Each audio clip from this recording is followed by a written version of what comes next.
Right.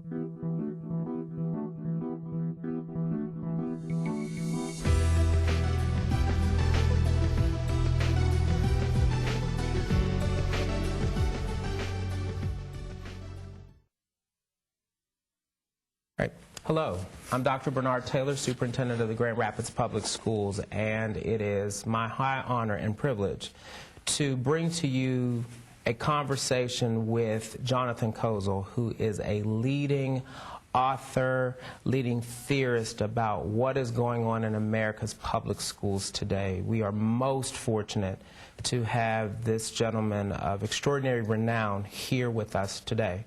So I hope that you will sit back, enjoy, listen, and learn all that Mr. Kozol is going to bring to us about what is going on in urban public education and what everyone's role will be in looking at how we can make improvements. So, Mr. Kozol, first of all, welcome to Grand Rapids, and certainly thank you for being willing to share your experiences, what you've learned, your insights, and what hopefully can help us here in Grand Rapids begin a dialogue about how we look at something that's extremely important, which is the state of public education, and in particular, urban public education here in Grand Rapids. We're going to get to your book, which I think everyone should, it's required reading. But if you could just tell us a little bit about what your work, what you've chronicled, what you've learned, and what implications it has for those working in urban public education today. I'd be glad to. My newest book is, this will seem surprising because so much of my writing has been so grim and critical. My newest book, people tell me, is the first cheerful book I've ever written. It's called Letters to a Young Teacher, and it's written as a tribute and an invitation to the best and the brightest to come into the urban schools and to participate in what I believe is an extraordinarily difficult but still very beautiful profession. It's written in the form of letters to a young teacher, the kind of young teacher that any superintendent would love to hire. She's not one of these fast-track teachers. Okay. She did her education studies.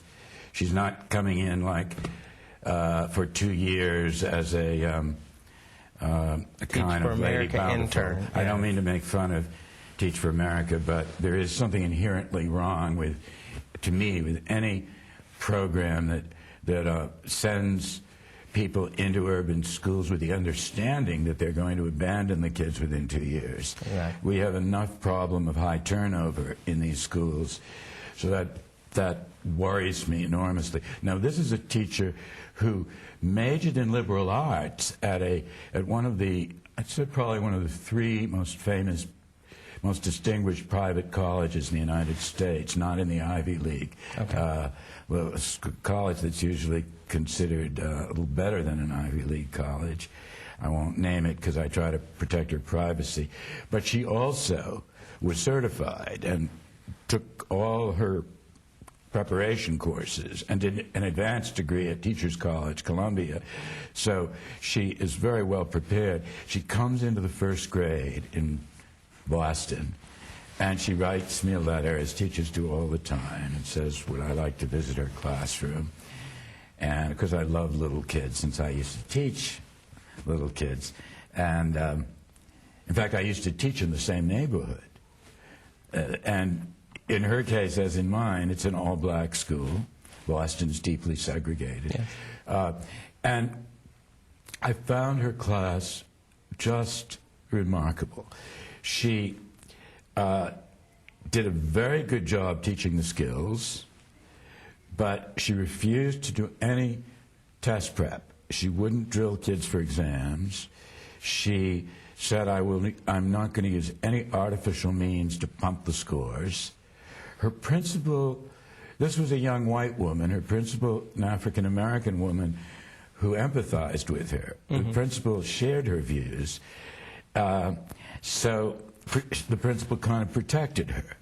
She taught the standards in the sense that she made sure her kids got all the proficiencies that are expected, but she refused to do some of the things that are now very common in urban schools that NCLB, No Child Left Behind, has encouraged. And for example, she would write the outcome of a lesson on the wall, but she refused to write it in the language of the state standards, which teachers are supposed to do.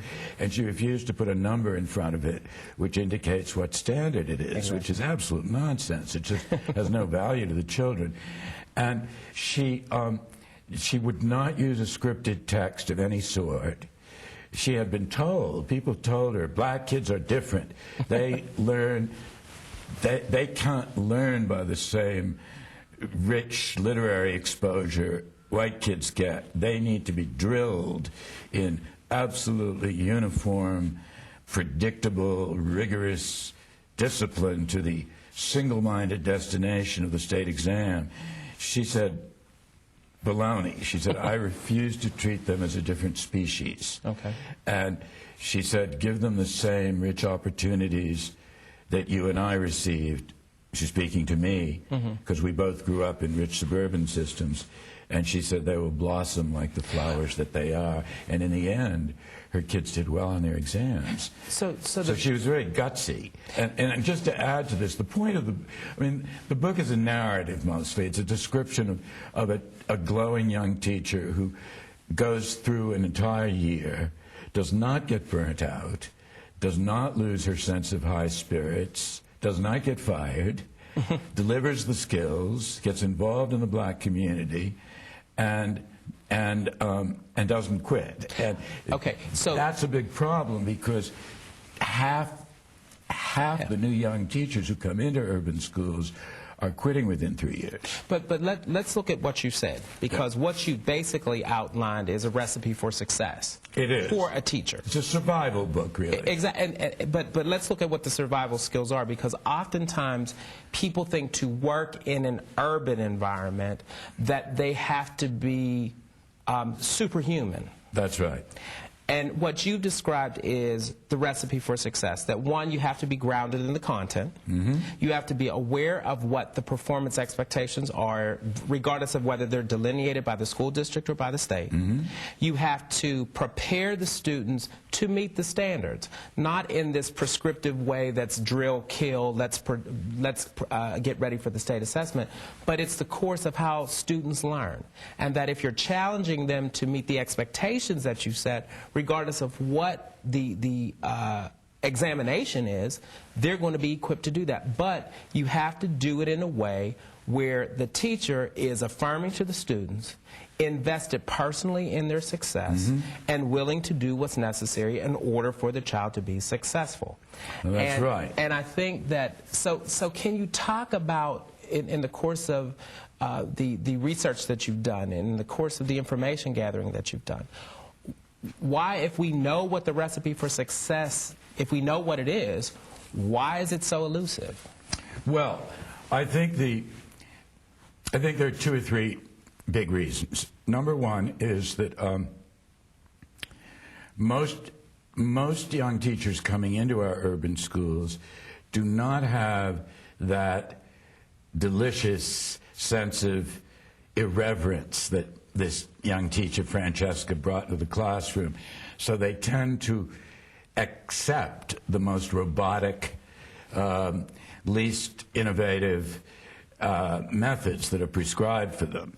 And unfortunately, No Child Left Behind actually prescribes a specific body of literacy approaches which are, for the most part, straight out of the now discredited ideas of the psychologist B.F. Skinner. This is what used to be called stimulus response instruction, rat control psychology, basically. Skinner was an expert in how to discipline rats to obey. And his methods are used in prisons to this day, or in drug rehab programs. But they are now being prescribed by the White House for inner city children. And I think a teacher needs a very healthy dose of ethical courage, bravado almost, a risk taker. A moral risk taker to refuse to accept that. Instead of doing stuff like that, you know, the typical scripted material for teaching reading to little kids in black schools and Latino schools, they would never do this in the white suburbs, is something like this. Little booklets that are strictly coordinated with aligned, as it said, with state standards. And it'll be something like, sad Sam sat on the sand. And then the teacher, as you know, in elementary school, we asked kids to predict what's going to happen next. So you say to the kids, you know, they've read this boring little book, Sad Sam Sat on the Sand, and then you say, now let's predict what's going to happen next, and there's nothing to predict. Kids say things like, he keeps sitting there, he gets sand in his eyes. So she instead flooded her classroom, and I urge all young teachers to do this if their school system will permit it. Flood the classroom with real literature. The room was just packed with all the treasures of our literature. Books that all little kids of all races love, like, The Very Hungry Caterpillar. You've seen that in countless schools, I'm sure. One of the treasures. Lots of African-American material, because she was very much keyed to civil rights sensitivities.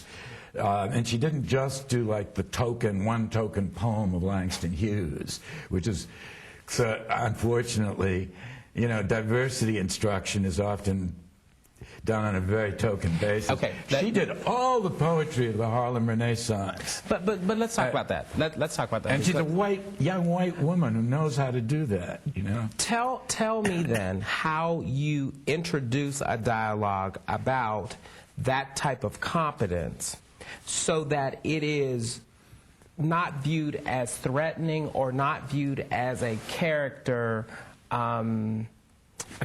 flaw. We had a dialogue here, and I mean I had it when I came here, that one of the things that I think that we need to give attention to is this notion of cultural competence. That Good. It started a lot of controversy here, because that was interpreted to mean was that I was saying that the teachers were racist. Not, you know, that was not my intention. That's not what I believe or anything like that. However, I know that if my clientele is of this ethnicity, this socioeconomic status, this region, I'm not from Michigan. I'm not from Western Michigan. Obviously, I needed to do my homework about what the cultural norms are in Western Michigan and in Michigan. That's just due diligence. That's what you're supposed to do. However, if you want to engage in that type of dialogue, discussion across a district where the majority of the faculty is of one ethnic group and the children are of others, that somehow any dialogue or discussion about how we can all be better prepared to work cross-culturally is viewed as, you're saying I'm deficient, or you're saying I'm deficient of heart. That's a very good point. So how do you introduce a dialogue like that so it's not perceived as a deficiency, but perceived as a need to grow professionally? Here's how I would answer that. I mean, I myself I sort of stumbled into what you might call multicultural education by accident. When I was a young teacher in exactly the same neighborhood as this young teacher that I'm describing, as it happens, I walked into an all-black school, and there was no term multicultural education in those days, but I noticed there weren't any black cultural ingredients in the curriculum. So I just went out to a bookstore in Harvard Square, so I'd gone to Harvard College, and I just grabbed a copy of a book by Langston Hughes, of whom, by the way, I'd never heard when I was a Harvard student, because they didn't read black literature, even though I was a literature major at Harvard. And I brought it into class and I read one poem from the book, and for the first time that year, this was the end of 4th grade, every kid was on the edge of their chair. It's interesting. One little girl who had been very cold to me all year suddenly got up out of her chair and came up to the front of the room and whispered thank you, and asked if she could bring the book home and show it to her mother, and came in the next day and recited it without my assigning that. And I was fired. I was fired the following week. Wow. Because that was prohibited in the Boston schools. They considered black poetry incendiary. Very funny the way our country works. I was fired for, officially it was on the front page of the New York Times, curriculum deviation. Wow. And I've been a Rhodes Scholar by some fluke, so it was Rhodes Scholar fired from 4th grade for curriculum deviation. 1 month later, I was hired by the federal government for curriculum development. For Upward Bound, the beginning of Upward. Here's it. Now, Francesca and most of the young, wonderful young teachers who are coming into our urban schools now are not racist. And, and I know you didn't imply that. That's right. They are, in fact, this generation that's coming in now, the ones I'm recruiting, and I recruit them everywhere I go, I say, don't go to the suburbs where your parents would like you to teach. Come into the cities where we need your gifts the most. These tend to be the children of the civil rights generation. I see. A lot of their parents and grandparents were the activists in the 1960s, white people, you know, who went down to Montgomery and deepest part of the Delta in Mississippi, and some lost their lives down there. So these young people are very sensitive to racial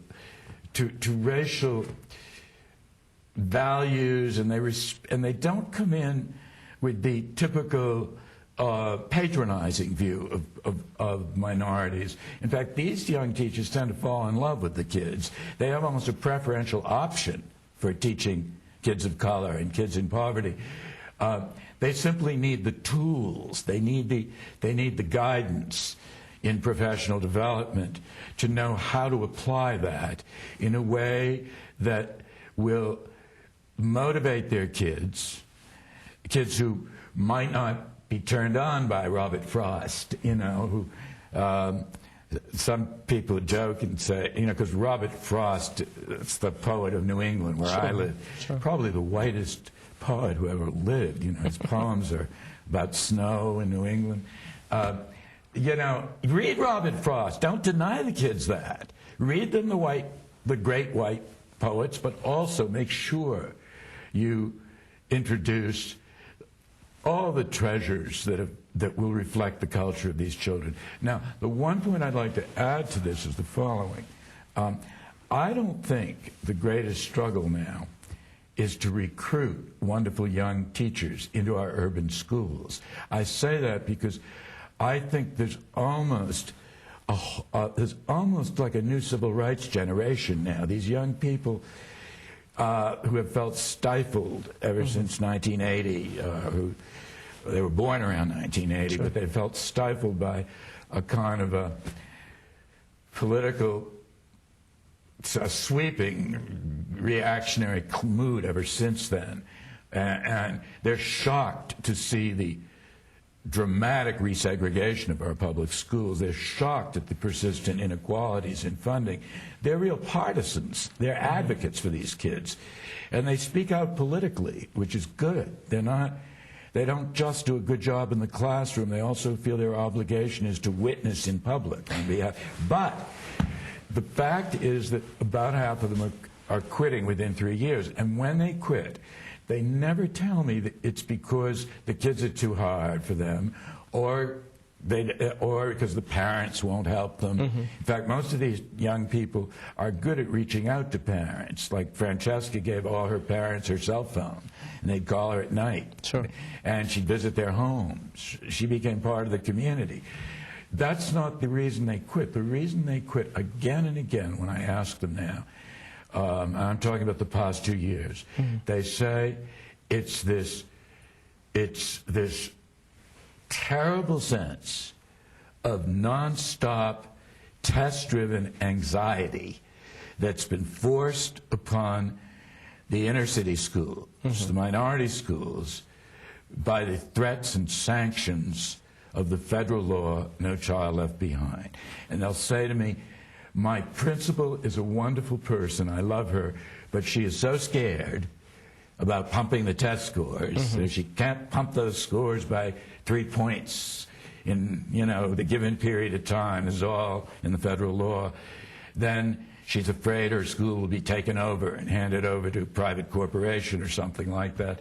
So she's forcing us to read from a script, to hold a timer in our hand, to make sure that every lesson is aligned with the tests. And I'm dying as a person in that classroom. I'm losing my personality. I'm not as much fun as I used to be. Well, the kids are not given any opportunity to interrogate reality, to ask good questions. And they'll say to me, out in the suburbs, the kids can still ask questions. In these inner city schools, they're just being drilled to give robotic answers, and they don't like that. They say, we already have apartheid schools in America, almost totally segregated schools now. New York's the most segregated for children, Michigan's second, and Illinois is third. Those are the three most segregated states for schools in America. And they said, now on top of that, NCLB essentially has forced an apartheid curriculum. Well, we're teaching black kids in a very narrow range of subject matter because we're only supposed to teach to the test, and so we're leaving out geography and remember what we used to study? Well, social studies, arts, pleasure. Exactly. And people are saying, let the white suburban kids get that. They can afford those luxuries. These inner city kids need to be drilled relentlessly. And Francesca once said to me, I say this a lot because she was so angry. She said, I refuse to treat my little babies, these were first graders, as if they were a different species from the mainstream of America. I thought that was beautiful and courageous. And the black parents cheered for her when she said that. But talk to me then. We are in this era of No Child Left Behind. I mean, it is the law of the land. We are, right. Since many urban school districts rely upon Title I funding. That's right. In order to meet the needs of the children because of this funding inequality. That's right. What is the solution to this as they look to ways to reauthorize No Child Left Behind? You've touched upon some realities that oftentimes people don't like to hear. I mean, it's almost like when there's incest in a family, everybody knows it's going on, but nobody wants to talk about it. That's right. It's this notion of, you have said that most urban schools are segregated. The level of segregation today is higher than it was pre-Brown versus the Board of Public Education in 1954, which, if you think about it, is absolutely amazing if you think about that. These schools are underfunded. These schools tend to hire or basically wind up hiring some people who are the least qualified to work in those environments. Certainly least experienced. Right. That's right. And they're expected to, for all intents and purposes, make the blind see and make the lame walk. Yeah, I'm glad you used biblical language. I was going to say, what we're demanding now of urban superintendents and their principals and teachers is, I happen to be Jewish, is what the Pharaoh demanded of my ancestors in Egypt, which was to make better bricks with less straw. And remember, bricks without straw. Yeah. And here's what I recommend. I mean, here's what I'm proposing. I spend about a third of my time in the schools with teachers and with superintendents, by the way. I might say I've been very close to probably 24 of the urban superintendents. I'm glad to add you to their ranks. Thank you. And I've seen, and it's a very difficult job. I mean, I think it's one of the hardest jobs in America. I sometimes think the job of urban superintendent was created so that one person could die for our nation's sins. It's such a tough job. Well, I mean, I've had close friends like Rudy Crew, who came from Boston to Tacoma to New York, He got a brief honeymoon with the press. Yes. Then they started picking on him. Then I saw him decapitated. Now I see him blooming again in Miami. Yes. But you know, I've known lots of superintendents, and essentially, No Child Left Behind is not providing them with more resources. It's not reducing class size to the level we see in the suburbs, where you typically have third grades with 16 children. It's not giving them any greater necessities, but it's demanding much more of them. It's all the emphasis is on outcomes, no emphasis on inputs. So here's 4, 5 brief suggestions I've made to the members of Congress. And I'm going to be meeting very shortly with probably the most influential figure in the entire Congress in terms of revision of No Child Left Behind, and that's the chairman of the Senate Education Committee, Senator Kennedy. Yes. I have a date with him for next week, and he already knows what I'm demanding. Okay. Number one, I think that I don't know any teacher who's afraid to be held accountable, and they have to be held accountable. But they need to be held accountable for the right things. That's correct. Not simply for teaching test-taking tricks and strategies. Mm-hmm. So, number one, I'm arguing that Congress should reduce the reliance upon standardized exams. To the general public, that means bubble tests. Mm-hmm. To a maximum of 50% of the full array of criteria by which we judge the success of a school or district. Okay. And the other 50% ought to include items of input, such as class size, percentage of children who have received pre-K for 2 years, stability of faculty salary in comparison to surrounding suburbs, mm-hmm. Aesthetic, physical condition of the buildings, mm-hmm. because I think the way a building looks tells kids an awful lot about whether or not we value them very much, and other factors which are the luxury of most suburban schools and are found increasingly lacking in the inner city schools. So, in other words, they ought to change the criteria by which you judge a school's success to incorporate things that aren't just threatening and scary and punitive, but also cost real money.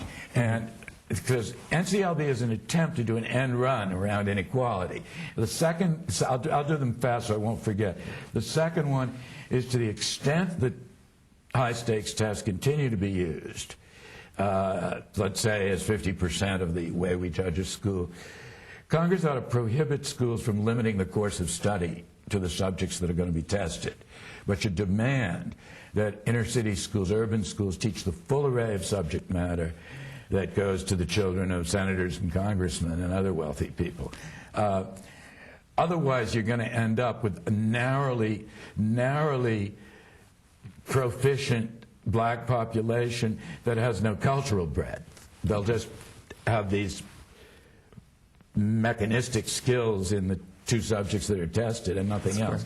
Third, high-stakes tests administered in 3rd grade are wildly unfair so long as the middle class and the upper middle class purchase 2 or 3 years, usually, of private pre-K for their children, mm-hmm. and the vast majority of minority kids get none. Congress should require the states to certify that every 3rd grade child has received 2 years of rich, full-day, developmental pre-kindergarten, preschool, the same high quality as the upper middle class receives, as a precondition to administering high-stakes tests in 3rd grade. And the fourth, and that's going to be a tough one, because that means the states will either have to spend money or won't be able to test in 3rd grade, which I wouldn't object to. I think it's very young to start testing kids. And finally, NCLB has a transfer provision, as you know. Yes. If a school is, forget which year, I think the third year. Yes, the third or fourth year, yes. If a school is chronically failing, the first year they have to pay for tutoring. And so second year, kids in that school are supposed to be given the right of transfer to a more successful school.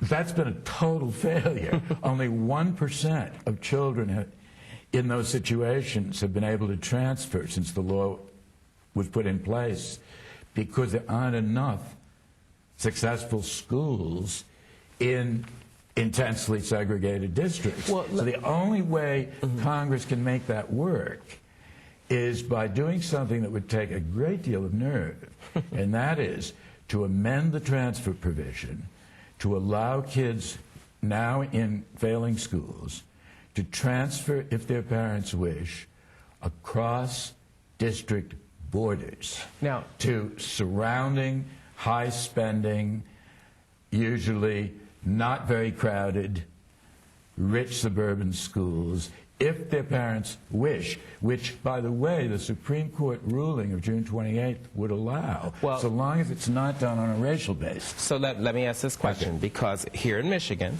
we have interdistrict schools of choice. The caveat, however, is that the receiving school district is not obligated to transport students from where the parents are choosing to send them from the home school district. So what you're saying is that, for example, here in Kent County, should effort be made to amend school of choice provisions, which really are driven at the county level, so that preference would be given to students who, under NCLB, those schools have not met adequate yearly progress to an extent where choice has to be offered.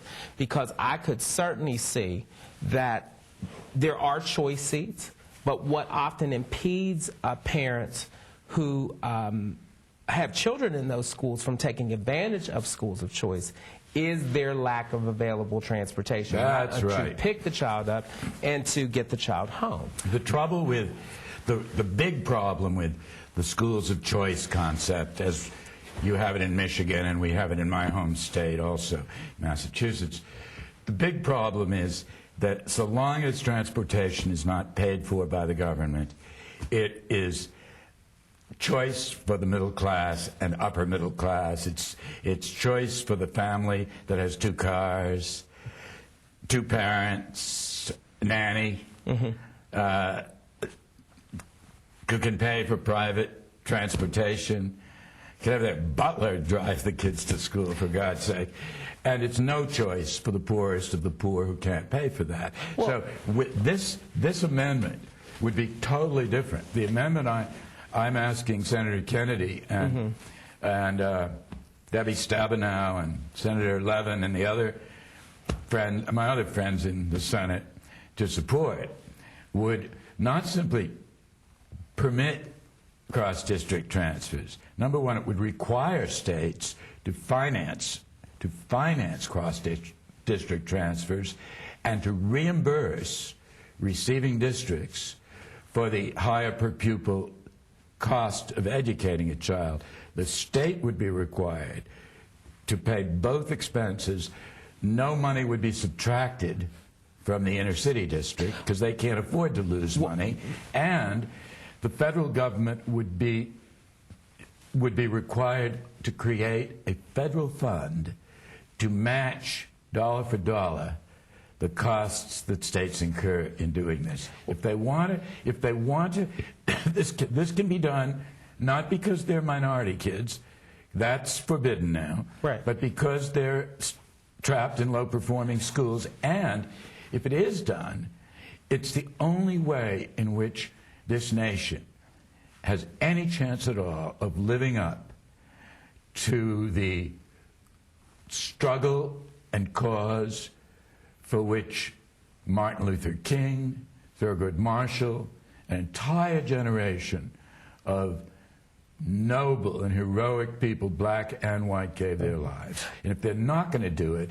if they're not going to do this, I think states like Michigan should stop celebrating Martin Luther King Day, because it's a big mockery right now. Typically, you celebrate Martin Luther King Day and you say, you know, so we all love each other. Now let's go back to our segregated schools.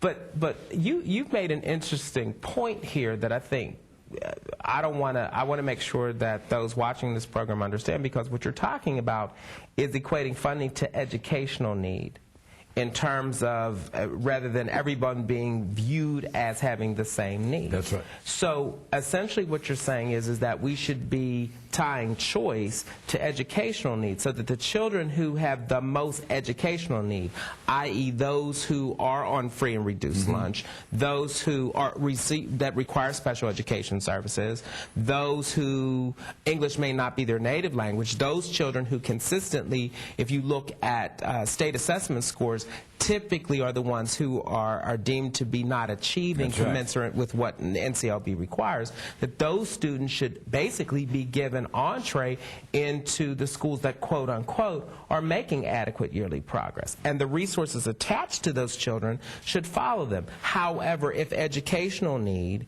is significantly less, i.e. those things that middle class or upper middle class children typically don't present in a classroom, that the level of funding tied to those students in a choice environment should be reduced because their need is less. Is that what you're advocating? Well, in a way, that is what I'm asking Congress to require, though out of political reality, I try not to frame it in a way that seems to steal from the rich to give to the poor. And for my whole life, people have accused me of being Robin Hood. And, of course, I grew, as a little boy, I thought Robin Hood was a hero, so I guess that's not so bad. But, in fact, we tell kids Robin Hood was a hero, just we don't want Robin Hoods around our neighborhoods today. But here's essentially, you stated it correctly in the terms that I believe. It's well known that low-income kids, and this has been documented by very respectable, politically moderate groups like the Education Trust in Washington. It's highly respected. Low-income kids whose parents have very low education levels, and all of this can be measured easily, who also qualify by income as living below the poverty level or at a certain percentage of poverty, qualify for free lunch and so forth. It's well known that these kids don't, in order to perform at the same level as the mainstream of America, they don't merely need the same funding that goes to the suburbs. It's been estimated that these kids need 2.5 times the amount of money that's spent in suburban schools.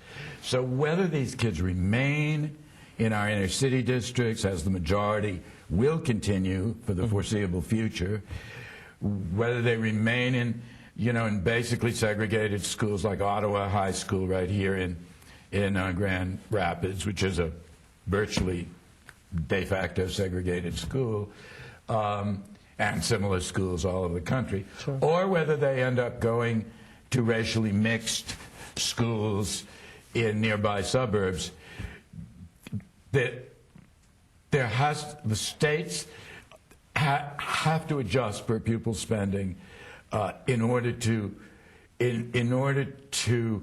compensate in a very dramatic way for the disadvantages those kids bring to us for no fault of their own. They're purely the accident of birth, and no good society would ever penalize an innocent little 5-year-old because she chose to be born in the wrong neighborhood of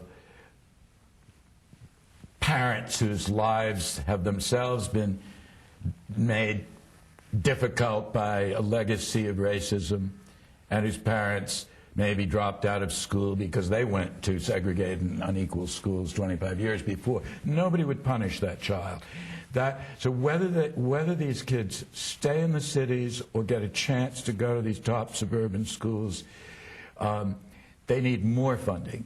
And that means that if they do transfer to suburban districts, the suburban districts ought to use that extra funding to make sure that there are some black role models in those schools, to make sure those kids don't feel totally isolated, to look at the curriculum within those schools and make sure the kids who transfer feel some cultural stake in what's being offered.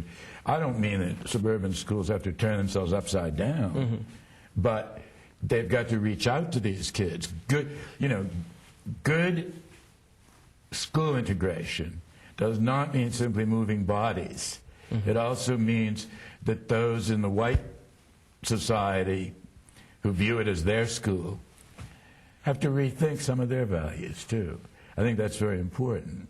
And I've seen it work, by the way, where there are some examples of spectacular cross-district programs. There is one now in the Boston area, which is, this is not the old freedom of choice schools, which would just benefit the rich. We have a program surrounding the city of Boston, which was born at the height of the civil rights movement. It started the year before Dr. King was killed. And I taught in it for 2 years, in which any children in the inner city who so wish, whose parents so wish, can ride, and usually it's not a long ride, 30 minutes typically, to one of the 30 top suburbs surrounding the city. That program has a waiting list of 18,000 kids, which is 1/3 of all the minority kids in Boston. 1/3 of, you sometimes hear black folks don't care about school integration anymore. Baloney. If they're given a good option, and they know their kids are going to be treated respectfully, look at Boston. 1/3 of all the minority parents put their kids on that list from the day they're born. And the typical black student who attends these integrated suburban schools, typically 95% of them complete high school in 4 years and go on to college and complete college. Now, the average in the inner cities, I'll leave out Grand Rapids because I don't know the numbers here, but the averages in Boston, New York, Chicago, LA, at the very most, probably 45% of the minority kids who enter 9th grade ever get to 12th grade. Among black males, the number is calamitous. It's roughly 35%, only 35% of black males who enter high school graduate with their class. So I think you could argue, and I do, being an old-timer, that when Dr. King said segregated education is not just inherently unequal, but also a theological abomination, he used words like that, is an evil unto itself. I think he was right. I grew up, I heard him preach. I'm old enough, so I sat in front of him. And there's a funny game being, you said this before, there's a funny game being played in America. It's like this, we're not just back to Brown, we're back to Plessy. In fact, we're not even up to Plessy, because Plessy, the notorious 1896 decision, was separate but equal. Right. We have separate but unequal. And that's like the elephant in the room. And nobody wants to admit it's there. So instead we talk, well, we'll hold them accountable. We'll get tough with them. We'll test them more. We'll disaggregate the numbers. We'll create a whole superstructure of terror and intimidation. If the new superintendent can't work a miracle, we'll cut off his head and send him to another district. We'll fire the principals. We'll replace the faculty. We'll hand the school over to IBM or Edison or some big corporation, let the business world run it instead. But all these are just tricks on the public perception. Well, We're not dealing with the fact that you don't get anything for free. You give these kids 3 terrific years of preschool. So they come into kindergarten already knowing how to write and knowing how to manipulate a pencil and knowing how to get on with one another. You slash class size from 36 to 18. You pay these good young teachers enough and respect them enough so they'll stay there not just for 2 or 3 years but for a lifetime. That's why suburban schools are good, and everybody knows it. Well, I think we just can't get by anymore and saying people want a Tiffany experience on a Walmart budget. You said it. And it's not going to happen. That's right. You know, and from where I sit as a superintendent, you know, one thing I told the board when they hired me is I'm not a miracle worker. And a lot of things that have been going on did not start July 1st of 2006 when I became superintendent. So I can't take ownership for those conditions, and I'm not going to. I mean, some of these things have been going on for decades. But I think that what we have to get our arms around, and I think this is the point that many people are starting to recognize, the economic development of many urban areas is going to be stifled greatly if people don't get their arms around what the enormity of this issue is, and that these cottage industries that we create, again, you know, we have charter schools here. Everybody wants to do an elementary charter school or go up to the 8th grade because that's safe. It's easy.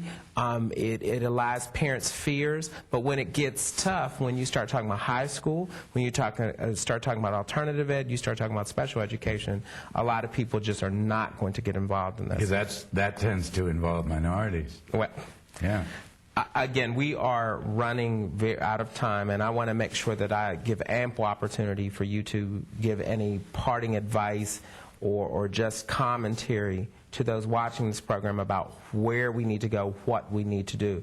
Because, again, these children can't wait. That's right. This is their only shot at a great education. You for saying that, yeah. I mean, all of us, regardless of where we are in life, our K through 12 experience ended. But we've got to do something for these children. So what advice would you give, or what should we do? I would give 3 pieces of advice as quickly as I can. Number 1, I would urge people, especially young teachers, to resist the inclination, and parents, to gravitate to these little boutique charter schools.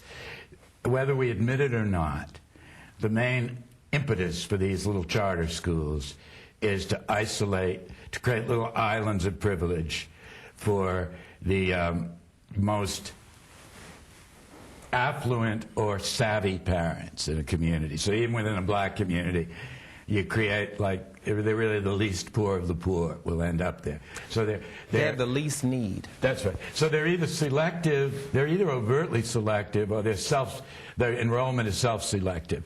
I urge you to look at charter schools with great caution, because they represent a halfway step towards vouchers, which would be the most dangerous thing that could happen in American society. Number 2, I urge people to remember that despite all the enormous problems that our inner city schools are facing, a glorious young teacher, or a teacher of any age who's young in spirit, once I'm thinking elementary schools, it's usually a woman, once she closes that classroom door, she can create a little sanctuary of beauty and joy, merriment, good skill teaching, excited learning, curiosity, and all the whimsical joys that ought to be a part of childhood. And that's why I say that no matter how tough the odds seem, I still urge the best and the brightest who are coming out of universities now to come into our schools. Don't flee to the suburbs where the job's easy. Come into our schools. We need you. But when you come in, don't just come in as like a good deed for 2 years that you can then talk about over cocktail parties when you're older after you become a banker or a lawyer.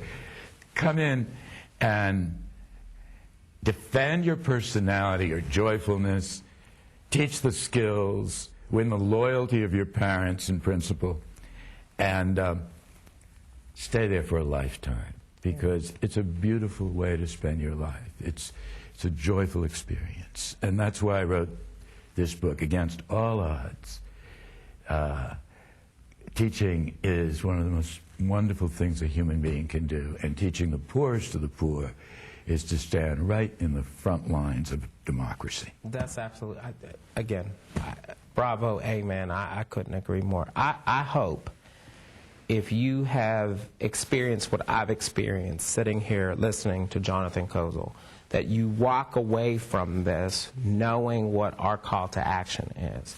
Remember, we are working on behalf of children and youth who rely upon adults to be their voice. I think the issues have been laid out. This is about the future of our city, our county, our state, our nation, and we're either going to rise up and embrace this challenge and do the right thing, or we're going to continue with this mishmash of things that we're doing that are not moving our children in the direction they need to move in. Again, I want to thank Jonathon Kozol for being here and for sharing his insights. I certainly have learned so much, and I'm greatly appreciative of the fact that you took the time to do this. And again, until next time, I'm Dr. Bernard Taylor, Superintendent of the Grand Rapids Public Schools, and I want to thank you for being a part of this conversation with Jonathon Kozol. Thank you. That was great. I enjoyed it.